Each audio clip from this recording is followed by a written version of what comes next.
Hello everyone, my name is Brendan Snyder. Thank you so much for joining me and welcome to a review for the brand new Def Leppard song Kick, their first new music in 7 years since their self-titled release in 2015. The song itself was released on March 17th of 2022. And before we jump into that though, if you're new to my channel and you haven't already hit the subscribe button, please click the button. Also leave a comment, hit like, all those things help support my channel. I would greatly appreciate it.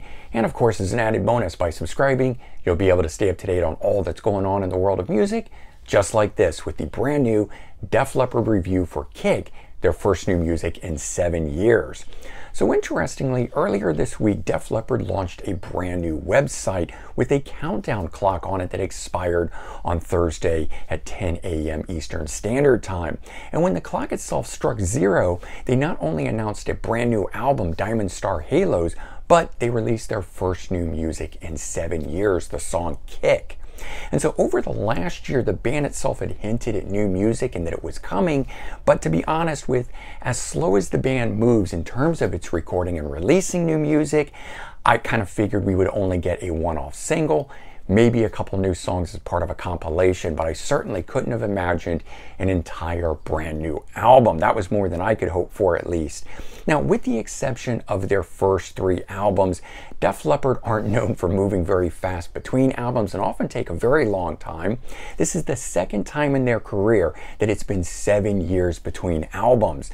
The other being the gap between songs from the Sparkle Lounge, which came out in 2008, and the self-titled album from 2015. Now, 7 years on, in 2022, we are finally going to get Diamond Star Halos.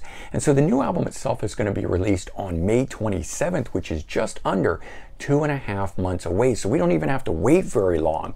It'll be their 12th studio album featuring 15 tracks. So it's also a nice lengthy album itself. And of course, including first single Kick, which is 3 minutes and 42 seconds, and the song we want to talk about here. So this one is a straight up rocker, and it shows their well-known influences. It's no secret that the band itself grew up with the glam rock being a big influence on them, and of course has been readily apparent in their covers that they've chosen over the years, and their covers album, Yeah, that came out in 2006. Now, first thing that I noticed about the song itself is the similarity in sound to Mark Bolan and T-Rex. And now he certainly made a big impact on the band. In fact, the title of the album itself, Diamond Star Halos, is even a reference to the T-Rex song Bang a Gong. So really getting in there with all of those influences. And the song itself, in my opinion, is tailor-made for anthem type rock. You know, I think this song is going to go down a storm in concert during their stadium tour, which kicks off in June. So very cool that they are releasing a full brand new album in time for the tour itself. The song has big guitars, bombastic drums on it, hand clamps, a sing-along chorus with enough na-na-nas on it to really get you going. And the song itself, what's interesting though, is it doesn't immediately scream Def Leppard.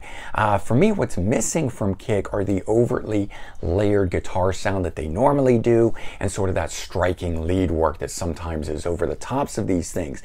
Now, that's not to say we're not going to hear it on the rest of the album itself, but it did strike me as a different sounding song for that particular reason, and perhaps maybe why I am hearing their influences so much on this song. And so a little bit of info here on the album itself. Diamond Star Halos was recorded remotely over the last 2 years. The album cover, interestingly, features graphics created by the Munden brothers.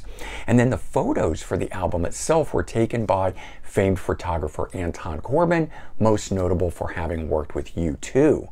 The album itself also features guest appearances on it. We've got one from country singer Alison Krauss on it, on 2 songs, This Guitar and Lifeless.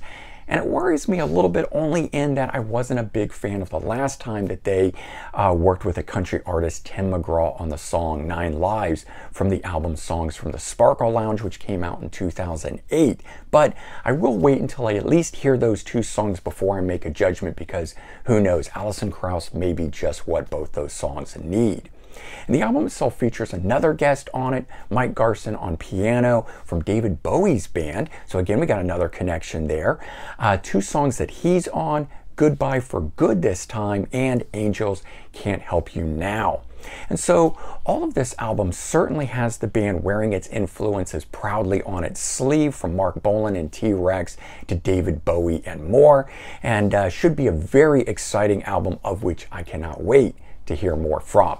And so there you go. That is the review for the brand new song Kick by Def Leppard. First new music in 7 years. A little bit of information on the album, at least what we know so far about it.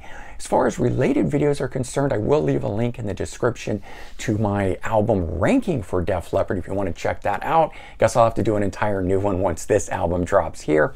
Certainly in the meantime, if you've enjoyed this video, consider sharing it out on social media. I would greatly appreciate it, as I'm sure Def Leppard would as well. All right, everyone, take care, have a good one, and I'll talk to you all real soon. Bye-bye.